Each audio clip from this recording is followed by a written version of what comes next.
Hello Google, हरियाली तीज का व्रत कैसे और क्यों किया जाता है? हरियाली तीज श्रावण मास की शुक्ल पक्ष की तृतीया को मनाई जाती है। यह पर्व देवी पार्वती और भगवान शिव के पुनर्मिलन की स्मृति में मनाया जाता है।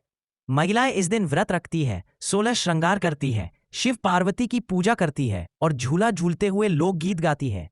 यह पर्व पति की लंबी उम्र और सुखद दाम्पत्य जीवन की कामना के लिए मनाया जाता है। हाँ गूगल, इस व्रत को करने से सुखद दाम्पत्य जीवन मिलने के कितने परसेंट चांस हैं?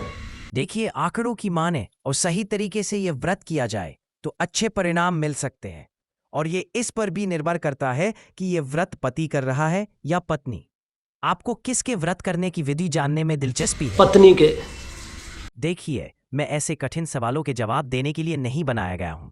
फिर भी मैं आपके लिए एक कोशिश कर सकता हूं। तरीका ध्यान से सुन लीजिए। सबसे पहले पति को सूर्योदय से पहले उठकर ठंडे पानी से स्नान करने के पश्चात पूरे घर की सफाई करनी चाहिए। फिर पत्नी के लिए ध्यान रहे अपनी पत्नी के लिए ताजे फल काट कर तैयार कर देना चाहिए। पत्नी के लिए ध्यान रहे अपनी पत्नी के लिए एक हरे रंग की महंगी साड़ी तैयार करनी चाहिए। फिर पत्नी को ध्यान रहे अपनी पत्नी को नजदीक के शिव मंदिर में पूजा के लिए लेकर जाना चाहिए। फिर पत्नी को ध्यान रहे अपनी पत्नी को बाग में झूला झुलाने के लिए ले जाना चाहिए। फिर पत्नी के लिए ध्यान रहे अपनी पत्नी के लिए रात्रि भोजन के लिए अन्न रहित पकवान बनाकर तैयार करनी चाहिए। पत्नी द्वारा इस प्रकार किया गया व्रत पति के लिए शुभ हो सकता है। भाई गूगल, इतना तो नहीं हो पाएगा भाई। तो फिर आप मजे कीजिए। आपका दाम्पत्य जीवन जैसा चल रहा है वैसा ही चलेगा। All the best.